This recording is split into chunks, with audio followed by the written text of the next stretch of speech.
औज़ुबिल्लाहि बिस्मिल्लाहिर्रहमानिर्रहीम नहमदुहु व नसल्ली अला रसूलिल करीम रब्बि इश्रह ली सदरी व यस्सिर ली अमरी वहलुल उक़दतम मिन लिसानी यफ़क़हू क़ौली रब्बि ज़िदनी इल्मन। आज की ये डिस्कशन हमारी नॉट फॉर प्रॉफिट ऑर्गेनाइजेशन की टैक्सेशन से मुतालिक है, जो कि जो है वो सेक्शन 100C के तहत 100% टैक्स क्रेडिट के लिए इंटाइटल है। यानी कि इनकी इनकम वर्कआउट होगी, इनकी इनकम की डॉक्यूमेंटेशन भी होगी, प्रॉपर अकाउंटिंग रिकॉर्ड कीपिंग भी होगी, मगर ये कि they will not be expose for any tax liability because of the reason the entire liability will be converted into the credit amount और जीरो पेएबल जो है वो वर्कआउट जो है वो हो जाएगा। मगर इनको इस काम के लिए अपने आप को जो है वो एनपीओ पहले कहलाना पड़ेगा और इसके लिए डेफिनेशन है सेक्शन 2 सब सेक्शन 36 में। और उसमें एनपीओ के तौर पे अपने आप को कहलाने के लिए सबसे प्रोमिनेंट शर्त यह है कि आप कमिश्नर से मंजूर हो गए as a not for profit organisation, और कमिश्नर से मंजूरी लेने का तरीकाकार जो है वो रूल नंबर 211 के अंदर लिखा हुआ है। अच्छा, दूसरी बात जो है वो कि आप नॉट फॉर प्रॉफिट ऑर्गेनाइजेशन के तौर पे अपने आप को कमिश्नर से अप्रूव करवा के फिर अपनी इनकम को, वो वाली इनकम को जो कि सेक्शन 100C के अंदर लिखी हुई है, उसको जो है वो उस कंडीशंस के अंदर प्रोसेस कीजिएगा जो 100C में लिखे हुए हैं। तो इनकम भी 100C की, और इसके बाद जो है वो उसकी 100C की कंडीशंस भी, और उसके ऊपर जो है वो आपकी लाइबिलिटी जो है वो 100% क्रेडिट में कन्वर्ट हो जाती है। 100% क्रेडिट में लाने के लिए आपको 100C की बेसिकली मावनत हासिल करनी है, जो कि इनकम से मुतालिक भी होगी और कंडीशन से मुतालिक भी होगी। अच्छा, कंडीशन में इंक्लूडिंग कमिश्नर अप्रूवल। कमिश्नर की अप्रूवल बहरहाल one of the vital condition है, जो कि जो है वो बेसिकली रूल नंबर 211 के तहत जो है वो हासिल की जाती है। अच्छा, अब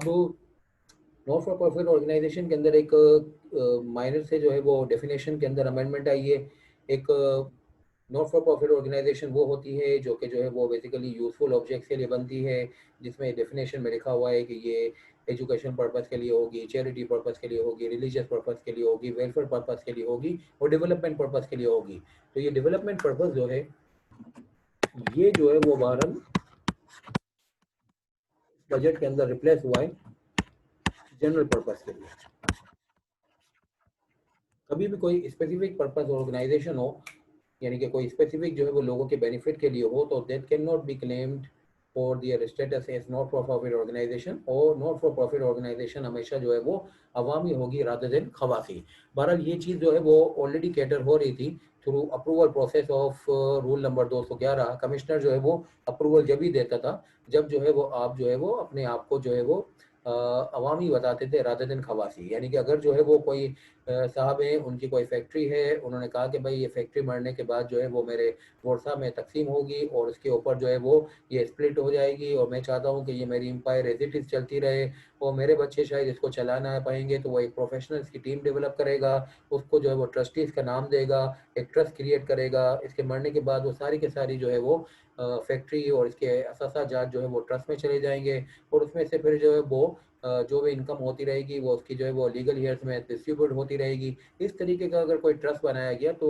वो बहरहाल जो है वो नॉट फॉर प्रॉफिट ऑर्गेनाइजेशन के प्रोसेस के अंदर वर्कआउट नहीं हो सकेगा, क्योंकि नॉट फॉर प्रॉफिट ऑर्गेनाइजेशन हमेशा जनरल पर्पस होती है, और जो कि रूल नंबर 211 के अंदर भी कमिश्नर जो है वो देखता है जब जो है वो अपने किसी भी अप्लीकेंट को नॉट फॉर प्रॉफिट ऑर्गेनाइजेशन का स्टेटस देता है। नॉट फॉर प्रॉफिट ऑर्गेनाइजेशन का स्टेटस आपको इंटाइटल कर देगा आपके उस इनकम से मुतालिक on the basis of condition से मुतालिक जो कि 100C में लिखी हुई है कि आपकी लाइबिलिटी जो है वो जीरो हो जाए, बिकॉज 100% क्रेडिट आपके ऊपर अप्लीकेबल, और 100% क्रेडिट एनटीआर का भी है, मिनिमम टैक्स का भी है, और इसके साथ साथ जो है वो आपका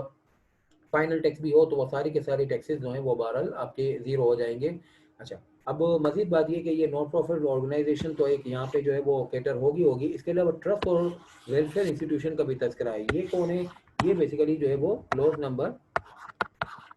66 पार्ट 1 सेकंड स्केड्यूल में लिखे हुए लोग हैं, जिसके अंदर अखुवत आता है, जिसके अंदर अखुवत नाम की माइक्रो फाइनेंस बैंक जो कि एनजीओ एनपीओ सेक्टर के अंदर जो है वो एनबीएफसी के तौर पर रजिस्टर्ड है। इसके अलावा जो है वो इसके अंदर फातमिद फाउंडेशन आता है, इसके अंदर जो है वो पाकिस्तान क्रिकेट बोर्ड आता है, इसके अंदर इंडस हॉस्पिटल आता है, जिसके अंदर जो है वो बैतुल ट्रस्ट आता है, सीलानी ट्रस्ट आता है। तो ये लोग जो है वो बहरहाल इसके अंदर शामिल हैं और ये भी जो है वो अपनी लाइबिलिटी को जीरो कर लेते हैं on the basis of 100% credit. तो एनपीओ और जो है वो जिन्होंने सोवरेन जो है वो प्रोटेक्शन ली हुई है अबाउट द लाइबिलिटी, और वो क्लॉज नंबर 66 के अंदर जो है वो लिस्ट डाउन है। इन तमाम के लिए जो है वो ये 100C जो है वो टैक्सेशन के मैटर को गवर्न करता है। NPO or trust and welfare institutions are entitled to tax credit equal to 100% of tax payable, including minimum tax and final tax in relation to income defined in section 100C on the basis of satisfaction of condition provided for the purpose। अब ये for the purpose जो है वो जो condition लिखी हुई है, ये कंडीशन जो है वो 100C में लिखी हुई है, जिसके अंदर ये शर्त है कि आपने अपना रिटर्न फाइल किया हुआ होगा, आपने अपने विथहोल्डिंग के स्टेटमेंट फाइल किए हुए होंगे। The bill propose a new condition requiring NPO, trust and welfare institution to submit a statement of voluntary contribution and donation received in the immediately preceding tax year in the prescribed manner and form।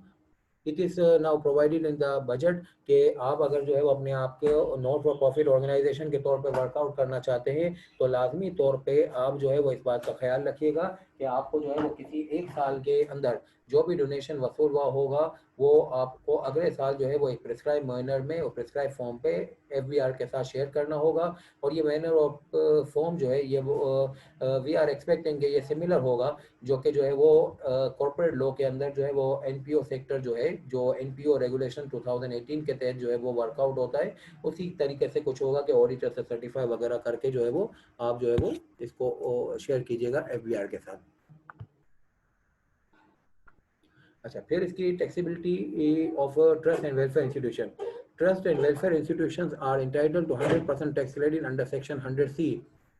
similar to tax credit applicable to NPO। However, for the tax year 2021, ये जो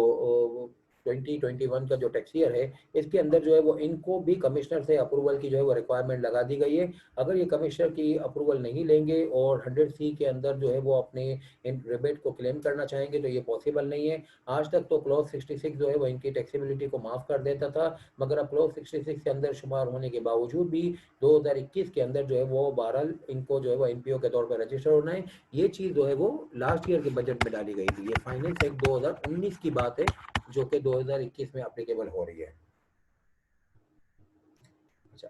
NPO के मुतालिक मजीद जो है वो एक बात कि एनपीओ अगर जो है वो अपने आप को 100% जो है वो क्रेडिट के अंदर वर्कआउट करवा भी लेती है 100C के तहत, फिर भी अगर उसके पास जो है वो सरप्लस फंड होए तो उस सरप्लस फंड के ऊपर तो उसको सेपरेट ब्लॉक टैक्सेशन जो है वो बहरहाल जो है वो 10% पे जो है वो कैलकुलेट करना पड़ेगा। थीम ये है कि एनपीओ जो है वो जो डोनेशन, वॉलंटरी कंट्रीब्यूशन, जो अदर इनकम्स होती हैं लाइक रेंट इनकम वगैरह, उसको लाजमी तौर पे चैरिटेबल पर्पस के लिए, यूजफुल ऑब्जेक्ट के लिए खर्च कर दे, उसको कैरी फॉरवर्ड ना करें। अगर वो उसको रिटेन करेगी तो बहरहाल रिटेन करने के केस में जो है वो उसका प्रोपोर्शन जो है वो टोटल रिसीट से 25% से ज़्यादा ना हो। अगर वो 25% से ज़्यादा हुआ, यानी कि अगर आपकी रिसीट जो है वो 100 थी और आपकी जो है वो सरप्लस फंड जो है यानी जो आपने स्पेंड नहीं किया वो 35 है, तो उस सूरत हाल में आपका ये 35 का फिगर जो है जो 25% से ज़्यादा है, पूरा का पूरा 35, ये नहीं सिर्फ जो है वो एक्सेस, पूरा का पूरा 35 जो है वो सेपरेट ब्लॉक टैक्सेशन से जो है वो गुजरेगा, जो कि जो है वो 10% पे जो है वो टैक्सेबल है। अच्छा, अब इसके अंदर जो है वो सूरत हाल ये है कि सरप्लस फंड को देखिए, not spend for charitable and welfare activities during the tax year, और ये डोनेशन से आएगा, वॉलंटरी कंट्रीब्यूशन से आएगा, सब्सक्रिप्शन से आएगा, अदर इनकम से आएगा, जो कि 25% ऑफ टोटल रिसीट से जायद होगा, और उसको जो है वो आपने रेस्ट्रिक्टेड फंड के अंदर शुमार नहीं किया हुआ। अब रेस्ट्रिक्टेड फंड क्या चीज़ है? Any fund receive by the organisation but could not be spend and treated as revenue during the tax year. इसको जो है वो आपने खर्च नहीं किया और इसको रेवेन्यू भी डिक्लेयर नहीं किया। रेवेन्यू इसलिए डिक्लेयर नहीं किया कि IAS 20 के तहत जो है वो ये ग्रांट है और ये जो है वो बारह सब्जेक्ट टू कंडीशन है, तो till the compliance of the condition you will not be allowed to spend, and because of the reason this will not be a part of the revenue till the time you have complied with the conditions, and उसके नतीजे में इसका नाम जो है वो restricted fund जो है वो यहाँ पे ट्रीट होगा। और ये रेस्ट्रिक्टेड रेस्ट्रिक्टेड फंड जो है वो माइनस हो जाता है सरप्लस फंड में से in order to calculate the 10% separate block taxation. मगर इस बजट में एक अमेंडमेंट जो है वो डाली गई कि ये जो रेस्ट्रिक्टेड फंड है, अगर ये जो है वो एसोसिएट से आया है तो उस सूरत हाल में ये रेस्ट्रिक्टेड फंड होने के बावजूद भी ये सरप्लस फंड में से माइनस नहीं होगा, and meaning thereby it will also be subject to 25 it will also be subject to 10% separate block taxation provided आपकी जो है वो 25% जो है वो लिमिट जो है वो क्रॉस हो रही हो। अच्छा, अब इसको इलस्ट्रेशन से जो है वो समझा जा सकता है। वो इस तरीके से है कि 3 इलस्ट्रेशन आपके सामने हैं कि अगर वॉलेंट्री कंट्रीब्यूशन और डोनेशन वगैरह जो है वो आपका 50 मिलियन था, other income like property income जो है वो बहरहाल आपकी जो है वो 10 मिलियन थी, टोटल 60 मिलियन के आपके रिसीट्स हैं, और इसके अंदर जो है वो एडमिन और एक्सपेंस जो है वो आपके जो है वो 8 मिलियन के, और प्रोजेक्ट्स की जो आपकी इम्प्लीमेंटेशन जो है वो स्पेंडिंग जो है वो 20 मिलियन की है। अब जो है वो ये बात कि भाई आपने कंडीशन ऑफ 100% क्रेडिट सेटिफाई किया है कि नहीं किया, आपने लास्ट ईयर का रिटर्न फाइल किया है, आपने जैसे इस साल जो है वो बजट में आया कि डोनेशंस की पूरी डिटेल देनी है in the prescribe form and manner. इसके अलावा आपने विथहोल्डिंग टैक्सेस के स्टेटमेंट जो है वो फाइल किए हुए हैं, आपने कमिश्नर से अपने आप को मंजूर करवाया हुआ है। ये सारी कंप्लाइंस जो है वो आपने केस 1 और केस 2 में फुलफिल की हुई है। केस 3 के अंदर आपने फुलफिल नहीं की। ये समझाने के लिए आपको जो है वो मैंने इस तरीके से रखा है कि केस 3 में नॉट फॉर प्रॉफिट ऑर्गेनाइजेशन बने तो सही, मगर उसको निभाने के लिए जो कंडीशंस हैं वो आप सेटिस्फाई नहीं कर पाए। अब एक जो है वो एडिशनल डिटेल के ऊपर का जो आपको 50 मिलियन का जो है वो डोनेशन मिला है, उसमें 5 मिलियन का डोनेशन एक ऐसा था जिसमें डोनर ने आपको ये कहा था कि आपको इसका 20%, यानी कि 5 मिलियन का 20% जो है वो 1 मिलियन, वो आपको एक सेपरेट बैंक अकाउंट में रखना है, और इसको आप जो है वो आईटी प्रोफेशनल्स की स्कॉलरशिप के लिए यूज़ कीजिएगा, जो आज आपने सेपरेट बैंक अकाउंट में रखा हुआ है, और बहरहाल वो कंडीशंस की कंप्लाइंस ना होने के ऊपर ये आपकी रिसीट तो है मगर ये कि आपका रेवेन्यू का पार्ट नहीं है till the time you will comply with the conditions. अब इसके नतीजे में सूरत हाल ये कि ये रेस्ट्रिक्टेड फंड जो है वो है या नहीं है, इसके बारे में हमें कभी फैसला करना होगा। डिटेल ये है कि पहले केस में डोनर जो है ये आपका एसोसिएट है, दूसरे केस में भी डोनर एसोसिएट है, तीसरे केस में डोनर एसोसिएट है, तीसरे केस में डोनर एसोसिएट है, पहले केस में डोनर बहरहाल एसोसिएट नहीं है। अब कैलकुलेशन ऑफ टैक्स पेएबल, एक तो 100% क्रेडिट है। अच्छा, 100% क्रेडिट जो है वो इस वजह से हुआ। अब 100% क्रेडिट होने के बावजूद भी आपका अगर सरप्लस फंड निकल आया तो सरप्लस फंड जो है वो यहाँ पे कैसे निकलेगा, 50 + 6 10 60 मिलियन की टोटल रिसीट, ये रिसीट हो गई। अच्छा, ये जो है वो माइनस होगा एक्सपेंसेस स्पेंडिंग। अब इसके नतीजे में जो अमाउंट निकला वो निकला 32 इज मोर देन, यानी कि ये 32 50 और 60 में से आपने जो है वो 28 निकाल दिए तो ये 32 बचा। अब 32 जो है वो बहरहाल 25% से ज़्यादा है, यानी 25% तो बनता था आपका 15, और आप 32 का सरप्लस फंड लेके बैठे हुए हैं, तो अब जो है वो पूरा का पूरा 32 जो है वो आपका सेपरेट ब्लॉक टैक्सेशन से गुजरेगा। मगर एक मिनट रुक जाइए, इसमें से माइनस कर दीजिए रेस्ट्रिक्टेड फंड। ये बेसिकली कैसे निकला, 5 मिलियन का 20%। अच्छा, अब ये जो है वो रेस्ट्रिक्टेड फंड माइनस करने की आपने क्यों हिम्मत की, और इस वजह के डोनर आपका एसोसिएट नहीं है। अब इसके बाद जो है वो जो अमाउंट निकला 31, उसको आपने जो है वो 10% से मल्टीप्लाई कर दिया, यानी 3.10 is your tax liability, although you are covered within the 100C section, but ये सेपरेट ब्लॉक टैक्सेशन आपके ऊपर वर्कआउट हो जाएगा because you are carrying with the surplus fund. Number 2 illustration, number 2 illustration में 100% credit फिर आपको मिलेगा, reason आपने कंडीशन सेटिस्फाई की हुई है। अच्छा, अब वो 10% पेएबल जो होगा वो इस तरीके से होगा कि यहाँ पे 32 रुपीज़ के ऊपर होगा। सरप्लस फंड के अंदर से रेस्ट्रिक्टेड फंड जो है वो माइनस नहीं होगा क्योंकि डोनर एसोसिएट है। No deduction of rupees fund, restricted fund जो है वो माइनस इस वजह से नहीं हुआ कि डोनर इज एसोसिएट। अब यहाँ पे जो है वो आपकी टैक्स लाइबिलिटी 3.20 कैलकुलेट होगी। थर्ड सिनेरियो में ये है कि आपने जो है वो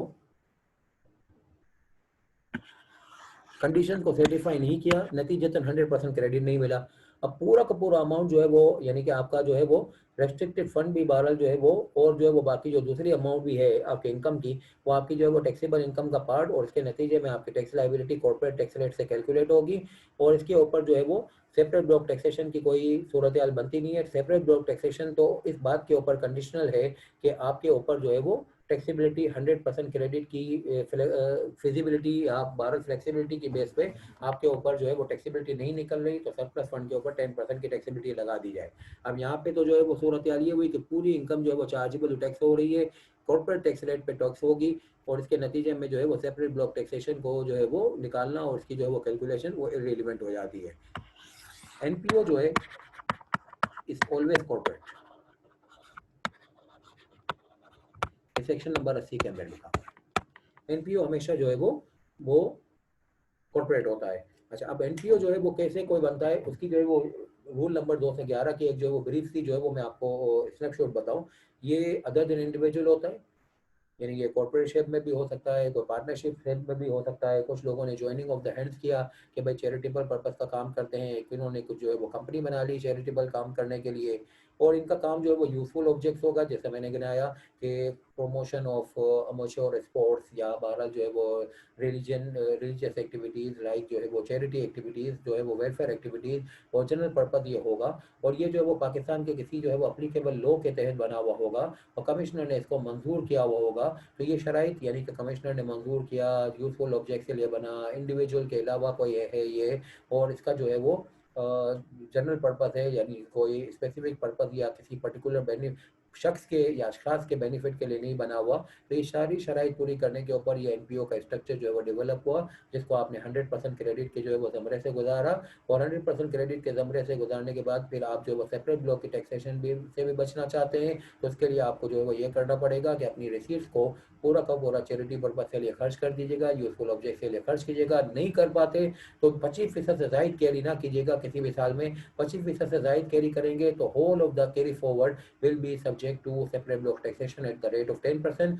हाउएवर सेपरेट ब्लॉक टैक्सेशन की वर्किंग के लिए आपको जो है रेस्ट्रिक्टेड फंड माइनस करने की इजाजत है, बट इस बजट के अंदर ये आ गया कि वो रेस्ट्रिक्टेड फंड जो है वो आपको एसोसिएट से नहीं मिलने चाहिए। अगर एसोसिएट से जो है वो मिलते हैं तो उस सूरत हाल में फिर इसको माइनस करने की इजाज़त खत्म हो जाती है। थैंक यू वेरी मच, इंशाल्लाह नेक्स्ट वीडियो में आपसे फिर मिलते हैं।